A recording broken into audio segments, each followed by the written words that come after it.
Hello students, today we will see the topic phenols with respect to the entrance, any entrance let me say. So these are the basics from phenols which you need to learn for your entrance examination. तो यहाँ पे मैंने इसको 3 parts में divide कर दिया है, जहाँ मैंने सबसे पहले सभी पॉसिबल मेथड्स ऑफ प्रिपरेशन लिया है फिनॉल का, बीच में मैंने पूरे केमिकल प्रॉपर्टीज लिया है और ये आपका एसिडिक स्ट्रेंथ वगैरह का थोड़ा बहुत डिस्कशन है. तो let us begin how you need to learn each reaction and what all do you need to know about it. सबसे पहले यदि मैं फिनॉल को बनाना चाहूं by making use of chlorobenzene, तो मेरे पास 2 मेथड्स है. एक है जहां हम कॉस्टिक सोडा यूज कर सकते हैं, उसे हम डव्स प्रोसेस बोलते हैं और ये given conditions of temperature and pressure पे होगा. दूसरा मेरा रैस्ट्रिक्स मेथड है which is by passing steam over chlorobenzene in the presence of silica and at times you also see calcium phosphate at 698 Kelvin. तीसरा जो मेरा मेथड ऑफ प्रिपरेशन है वो है बाय बेंजीन सल्फोनिक एसिड. इसमें जो पहला स्टेप होता है वो न्यूट्रलाइजेशन होता है. तो आपको एंट्रेंस में कैसा दिखेगा, जैसे NaOH 573 केल्विन 1 दिया रहेगा, फिर ये 2 दिया रहेगा कि water and carbon dioxide under pressure, ऐसा. तो ये देख के ही समझ जाना है आपको कि सबसे पहले फिनॉल न्यूट्रलाइजेशन करेगा और सोडियम बेंजीन सल्फोनेट बनाएगा. उसके बाद जब आप 2 मॉलिक्यूल्स ऑफ NaOH से ट्रीट करते हो तो वो सोडियम फिनॉक्साइड बनाता है and when you compress it with water and carbon dioxide it results in the formation of phenol. तीसरा मेरा मेथड है जो हम इंडस्ट्रियल या लार्ज स्केल प्रिपरेशन बोलते हैं. यहाँ पे हम क्यूमिन यूज करते हैं, आइसोप्रोपाइल बेंजीन जिसको आप क्यूमिन भी बोलते हो. इसका एरोक्सीडेशन किया जाता है in the presence of cobalt and manganese naphthenate. तो यहाँ इंटरमीडिएट मिलता है क्यूमिन हाइड्रोपेरोक्साइड और जब उसमें आप डाइल्यूट H2SO4 डाल देते हो, क्या डालते हो, डाइल्यूट H2SO4 डाल के हीट कर दोगे यहाँ पे, तो ये जो क्यूमिन हाइड्रोपेरोक्साइड है वो डिकम्पोज होके फिनॉल प्लस एसीटोन देता है, राइट. तो यहाँ पे जो एक important by product reaction vessel में निकलेगा वो क्या होगा, we get a molecule of acetone in the reaction vessel. तो यहाँ पे एक और कंडीशन आ जाएगा बच्चे लोग, क्या है वो, dilute H2SO4 and heat, that is also needed. So an important by product is obtained in the reaction, please do remember that. Then we have by making use of diazotization method, जहां पे हम benzene diazonium chloride लेके उसमें पानी डाल देते हैं, सीधा हमें फिनॉल मिल जाएगा. दूसरा सैलिसिलिक एसिड ले लो और उसका डीकार्बोक्सिलेशन कर दो bye making use of soda lime which is in the ratio of 3:1. So this will again undergo decarboxylation, means removal of CO2 होता है यहाँ पे and you get phenol. उसके बाद आप ग्रिग्नार्ड रिएजेंट ले लो, फिनाइल मैग्नीशियम ब्रोमाइड, पहले उसका ऑक्सीडेशन करो ड्राई ईथर के प्रेजेंस में और फिर एसिडिक हाइड्रोलिसिस करने पे वो मुझे फिनॉल दे देता है. Now we know that phenols are acidic in nature, they are slightly acidic in nature, but yes, they are weaker acids in comparison to carboxylic acids and even carbonic acid. We can better justify it by looking at their pKa values.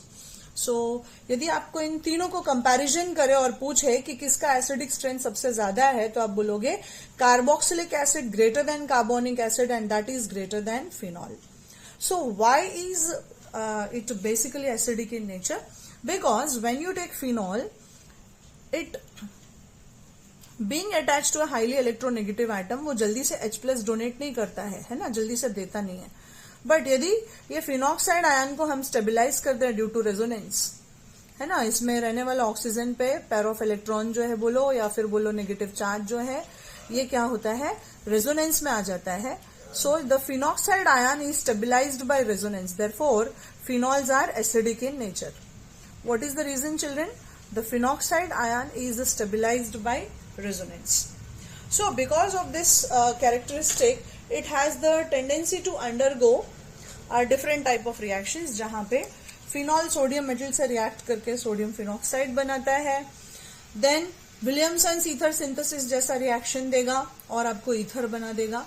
Phenol acylation करता है, acylation करके आपको phenyl acetate देगा.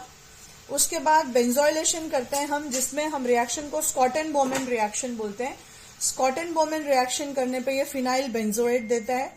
Then we can carry out the reduction of phenol in the presence of zinc, जहां पे product हमें benzene मिलेगा. यदि हम फिनॉल को ग्रिग्नार्ड रिएजेंट से ट्रीट करेंगे तो प्रोडक्ट हमें अल्केन दे देता है. Then complete reduction of phenol, आपको ऐसा रिएजेंट दे दिया कि भाई रेनी निकल डाला तो क्या होगा, तो रेनी निकल जो है ये सिर्फ पाई बॉन्ड्स को हटाएगा and phenol is converted into cyclohexanol. Then you have a test for phenol children which is called as distinguishing test. So यदि मुझे फिनॉल का टेस्ट करना है एक अननोन कंपाउंड में तो हम उसे न्यूट्रल एक्वियस FeCl3 से ट्रीट करेंगे and if you get a blue, green और violet colour of ferric phenoxide it confirms the presence of phenol. तो इस तरह से यहाँ पे आपको बेसिकली रिएजेंट याद रखना है. एंट्रेंस में होता क्या है, सब कुछ आपके आंख के सामने है, बस आपको कोरिलेट करना है. So you have to remember just the reactant condition देखना और पहचानना कि हो क्या रहा है. यहाँ पे जैसे ये H निकला COCH3 आ गया, यहाँ पे H गया Cl के साथ CO6H5 आ गया. So benzoylation of phenols is called as Schotten Baumann reaction. Please remember that.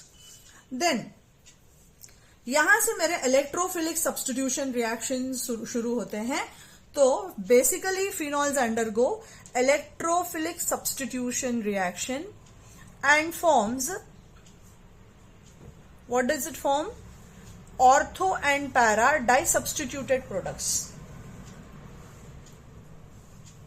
So electrophilic substitution करने पे ये लोग क्या बनाते हैं? Ortho and para disubstituted products.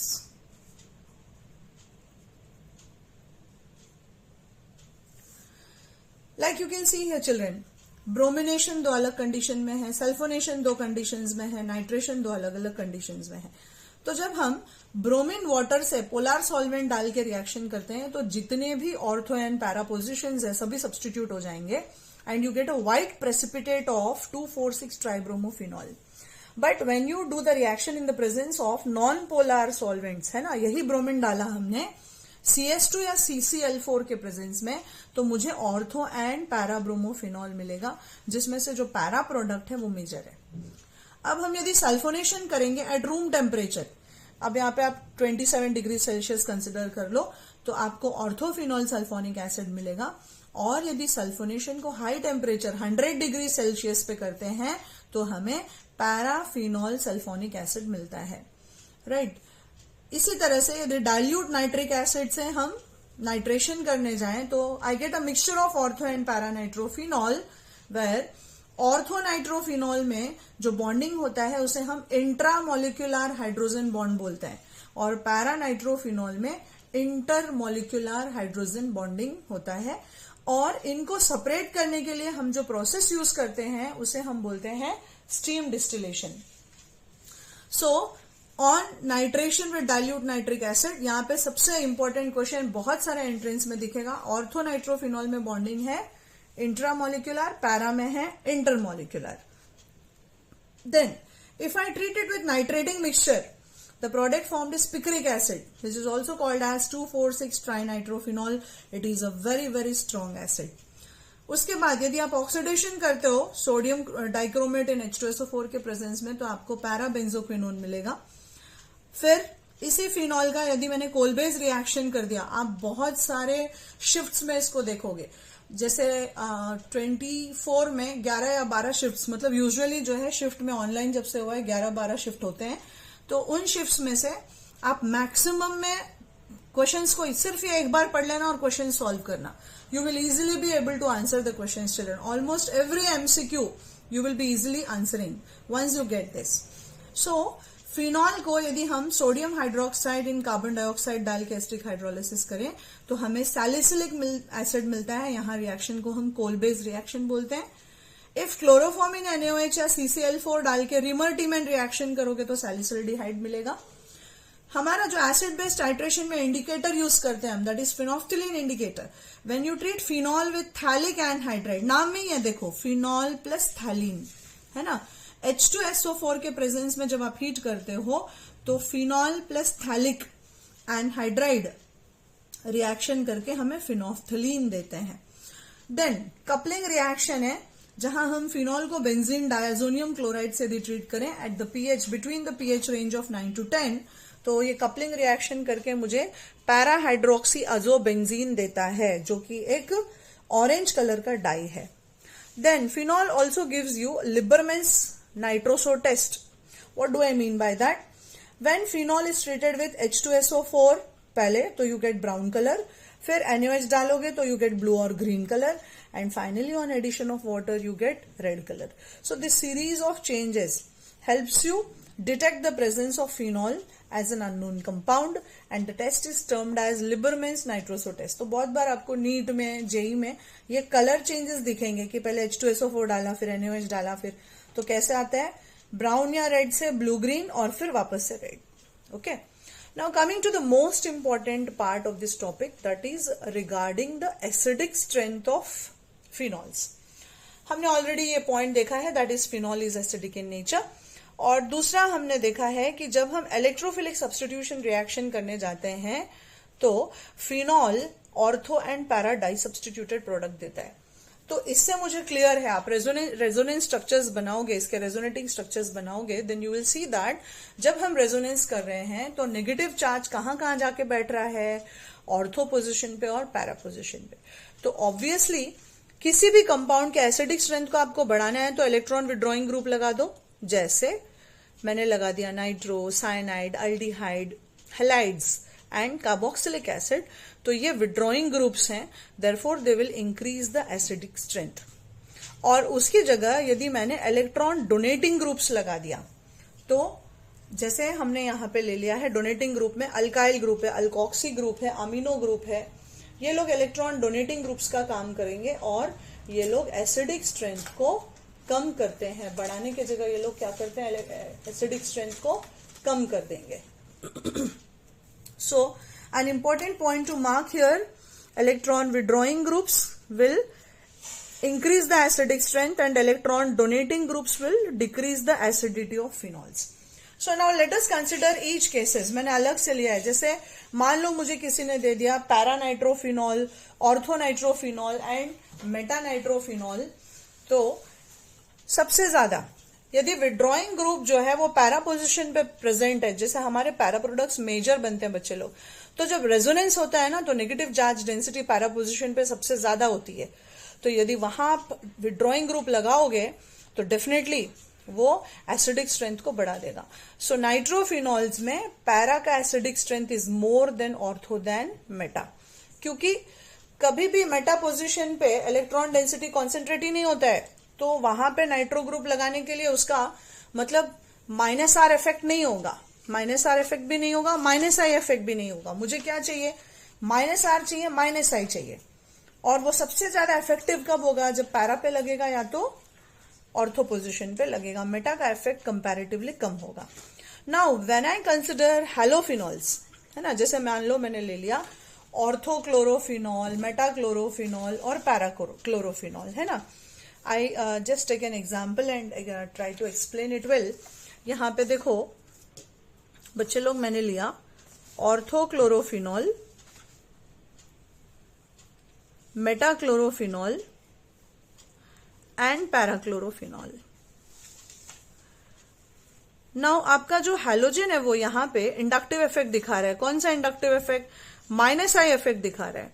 हमने ये पढ़ा है कि इंडक्टिव इफेक्ट जो है वो प्रैक्टिकली एप्लीकेबल होता है, भले बोलने को हम बोलते हैं it is operated in a chain of carbon atom, but practically it is applicable only till carbon number 2.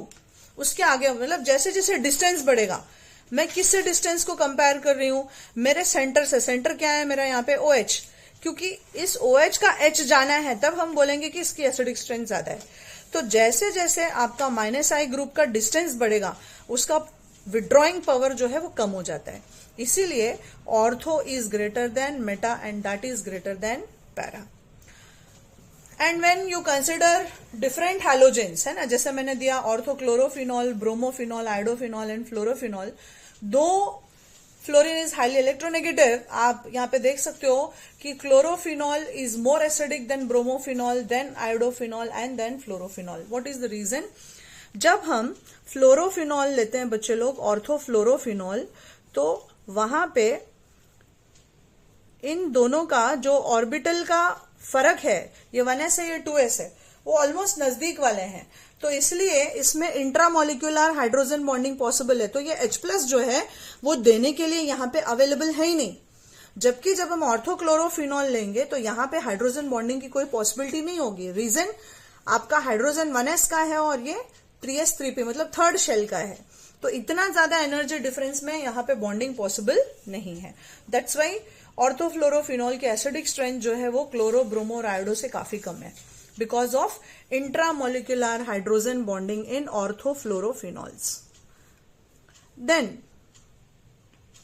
Next आता है हमारा, मान लो अलग अलग मॉलिक्यूल्स दे दिया, तो मैंने रैंडमली एक ऑर्डर लिया है ताकि आपको इजी हो जाए, राइट जैसा मुझे पिक्रिक एसिड दे दिया। What is picric acid? 2,4,6 trinitrophenol is called as picric acid. उसके बाद 2,4 डाइनाइट्रो, फिर 4 नाइट्रो, मतलब यहाँ पे सभी ऑर्थो पैरा पोजिशन पे है, यहाँ पे सिर्फ ऑर्थो पैरा पे, यहाँ पे पैरा पे है, यहाँ पे दोनों मेटा पोजिशंस पे।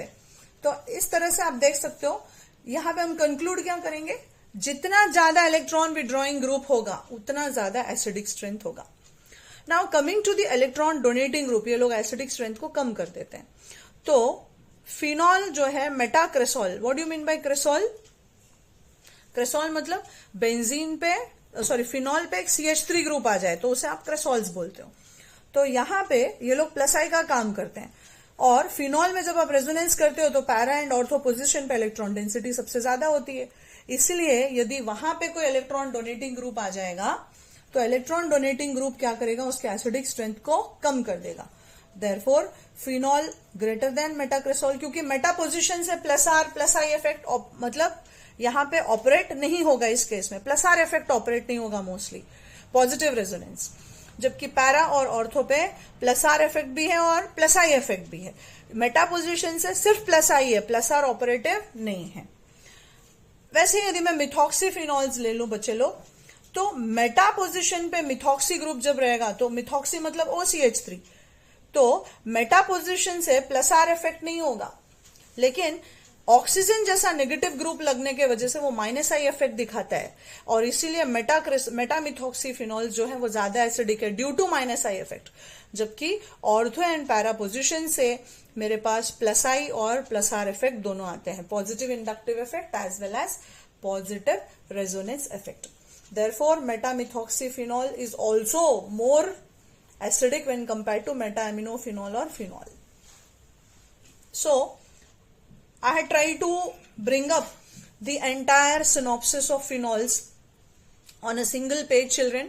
At a stretch, you can try to learn it in a small video, and this will solve your major purpose. है ना, आप कोई भी एंट्रेंस एग्जाम इसके रेस्पेक्ट लिखने चाहते हो आप, तो पहले ये बेसिक सिनॉप्सिस पढ़ लेना है। And still if you come across any doubt और you feel that you are finding something difficult or not, you're not able to understand it, the concept is not clearer, you can please send a message in the comment box. I'll try to definitely solve your doubt and reply to that. So this is all for phenols.